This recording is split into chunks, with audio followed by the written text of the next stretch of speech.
Heather from The Reading Mama, and today I thought I'd share what I read for Once Upon a Faebruary with Taylor and she has several co-hosts, which I will list all of that below. But I'll pop a picture of the bingo board here. So there were several prompts and there were like different tier levels. Like if you get a bingo, then I think you were a princess. I don't know, there was like a maiden and a princess and a queen. I don't know what all the levels were. I don't actually enter into the giveaways. I just have fun doing the challenges. So I'm going to go through each of the prompts and tell you what I read and give you a really quick synopsis because my wrap-up videos have covered most of this. But first, it was a quest and has a journey. So I read Rush of Ravens, which is indie author Abigail Breyer. It's part of a beginning of an epic fantasy series. And it was pretty epic. And there was a lot of crazy journeys going on in here. You follow a young girl who has been kind of secluded from the world, but not sheltered because she's a true like warrior. She wants to be a shield warrior. She wants to lead her clan, all these things. And then things go way awry and she goes on a journey. This is a mental journey, a physical journey, an emotional journey. There's a lot going on and I'm very eager to continue this series.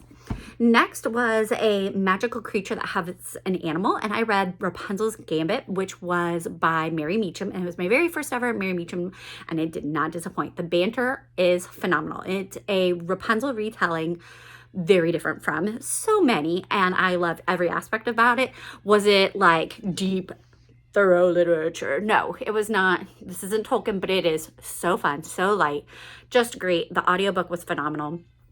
Because you have Rapunzel and she is kind of a mischief maker to get attention from her family, and she decides to run off for various reasons to join up with a dragon who has been plundering their kingdom. And she decides to team up with him to help the impoverished people of her kingdom. A lot goes on. There's some betrayal in there. There's some romance in there, and it is great, and the banter is fun. Next prompt was Hidden Identity, a new to you author. And so I read my first ever Ursula Le Guin, The Lathe of Heaven, and I talked about it in my previous wrap-up video. It is weird. This is science fiction. I've been told that Ursula Le Guin is like the creme de la creme for women writing science fiction, like one of the, one that everybody should read. And so I just picked I Googled, popular Ursula Le Guin to start with, and it said The Lathe of Heaven. I started with it. It was weird. Basically, a man is able to dream, and what he dreams comes true, not in a prophetic sense, but it alters history, which then alters the present that they're in, and he is the only one who knows it. Well, people think he's wackadoodle. He gets sent to a court-mandated therapist, and the therapist, of course, tries to manipulate him and change the past, present, future, and make the world better, according to him. Lots of authority, ethical dilemmas going on in here. And then Prince was the prompt, so your favorite genre, and I picked Line Between by Tosca Lee. I love dystopian.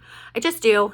This is my first ever, well, maybe not first ever, but one of the few that I've read where the beginning of the dystopian, because this is where the world is coming apart. And so I'm eager to read the sequel. I forget what it is. I don't remember what it's called. It's like a single line or something like that. But I did an audiobook, and that audiobook was great. There's a girl named Winter, and she has escaped from a doomsday cult for various reasons. Lots going on there. Then the world has a pandemic, and people are dying in strange ways because things are happening to their brain. Reminds me of a couple other things. Anyways, somehow her doomsday cult has the cure. She gets a hold of it somehow and is going across country to get it into the hands of people who can help her. A lot going on. There's a little bit of a romance in there. I just really loved it. It was so much fun. The middle was True Love's Kiss, Free Space. Here I put a series, The Traitor's Kiss, The Traitor's Ruin. Let's see, what is it? Yes, The Traitor's Kiss, The Traitor's Ruin, and The Traitor's Kingdom. Really loved it. Cannot remember the main character's name. It's just gone. Sorry. I do know she switches her name for part of it. Basically, young woman goes to the matchmaker. Big flop. She's just not matchmaking material. She starts working for the matchmaker, ends up helping to protect a whole bunch of princesses and wealthy women in the kingdom, gets absorbed into the king's court. Lots of things happen. A lot of villains, a lot of just, I don't know, there's just so much, and it's a sweet romance. There's a lot of miscommunication tropes, so it's just kind of annoying.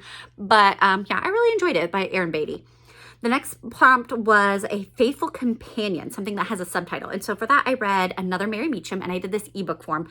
And it is, what is it? Scarlet of the Dark Woods, I think. Maybe it's Forest. I can't read my thing. Dark Woods. This is a Red Riding Hood retelling. It was fun. The main character was kind of annoying because she's so naive and just innocent. But there's, again, Mary Meacham is really good banter, light, funny. I really enjoyed it. Just, quick and easy. Then the next one was Something Beautiful. So I read Crown of Beauty and Anarchy by Aurora Bell, another indie author. And this was a fun, weird Snow White and Queen Matilda retelling. So Queen Matilda is from the 12th century, actual queen, and there's like a little bit of history about her in the back so if you want to know more. And then you have the Snow White aspect without any of the magic, none of that kind of stuff in it.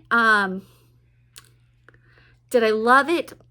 No. Was it fun? Did I enjoy it? Yes. And it has a lot of beautiful redemption in it. I appreciated that. I love the Christian aspects of it. Some of the characters kind of fell flat for me, but overall I enjoyed it. So there's that. Let's see what else do we have? Fairy Godmother, a content creator rec. So I'm going to go with, nope, not that one. They have the same colors. This is Betrayal of Eden by Erin Phillips, and I absolutely loved it. It's kind of Monte Cristo retelling that's going to be over 3 books. I read this one, and I'm part of her ARC Street Teams, whatever you want to call them, for book 2. So I also read book 2 this month, and it's phenomenal. You're going to want to buy it. It comes out in April. But basically, you're following a young girl, Eden, and she lives in the slums, but she's working in a kind of a posh school as a teacher assistant, and she's fallen in love with a young man. She's trying to do better in life, just trying to get the better job, marry well, do all those things to get out of those slums. And she's a little innocent and a little naive, and people take advantage of that very much at the beginning of Counting Monte Cristo, if you want to know. And then the last spot was to Slay the Dragon, meant to read last year. So I did Project Hail Mary, not fairy tale at all. Phenomenal read, hilarious. Like 2 pages of smut that didn't need to be in there. A couple of swears, very few, because he's a middle school teacher, so he has middle school teacher language, and so he's like, oh, rats, and very 50s-esque kind of commentary and stuff. But it is very funny. I made sure that I didn't see anything other than it's a man in outer space beforehand, because I really wanted to go into it blind, and I really enjoyed that. I've been enjoying going into books blind more lately, and that really helped me, but it also made me like, okay, where are we halfway through the book? What's going to happen? Because now we've already figured this out. And so, yeah, if you're wanting to go into blind, I'm not going to tell you much more, but the movie's coming out, so you've probably already seen the trailers. My husband saw the trailer and was like, oh, they already told you everything. And so, but yeah, it was hilarious, very witty, and just enjoyable. It was just really enjoyable. You totally have to suspend reality because of the nonsense in this science fiction, but it was great. Some other fairy tales I read. I lost my post-it. I read Furthermore by Tahira Mafi, and I did it via audiobook. Very good. Tahira Mafi. I really enjoy her writing. Some of her other books get a little spicy for me, but Furthermore does not. It's for middle grade. It's amazing, fun. Alice in Wonderland retelling that is totally wackadoodle. All kinds of crazy things are happening.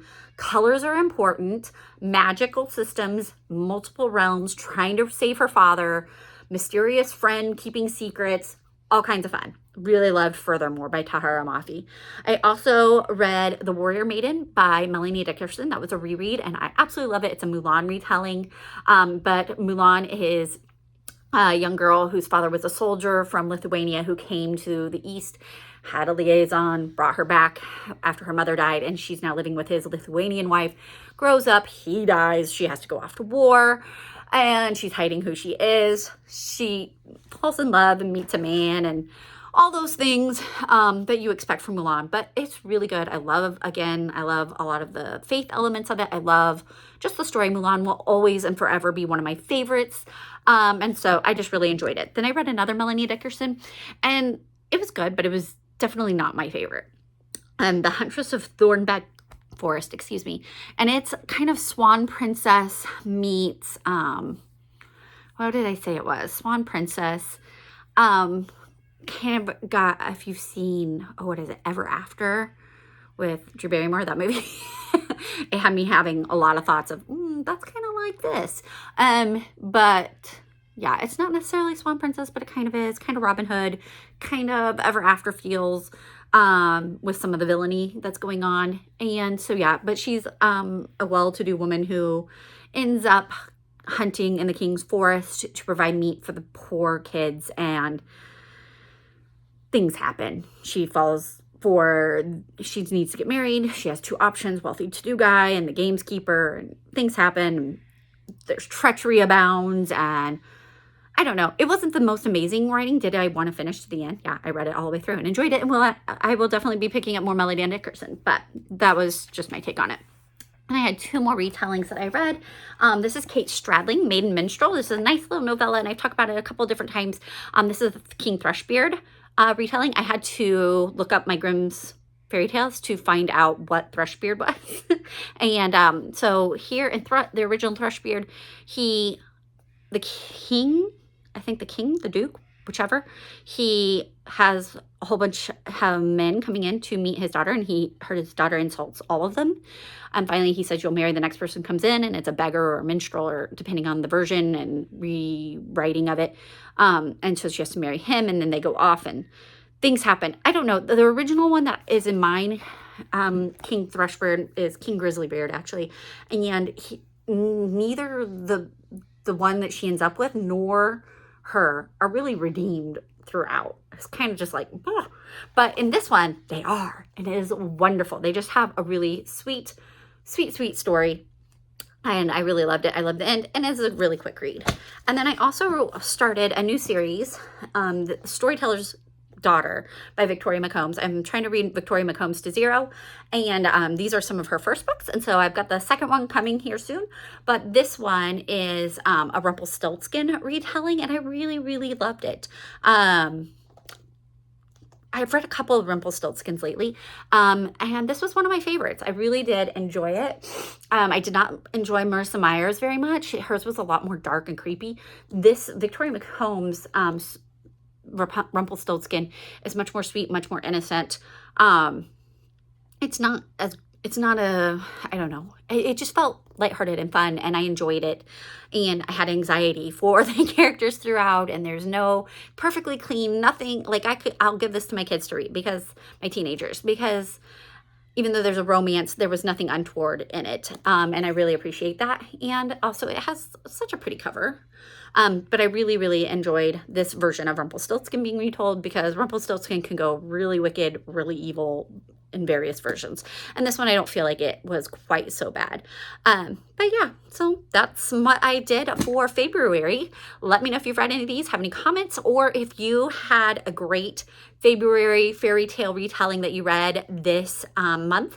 Drop it below. I'll put it on my TBR, and thank you again for watching. Have a blessed day.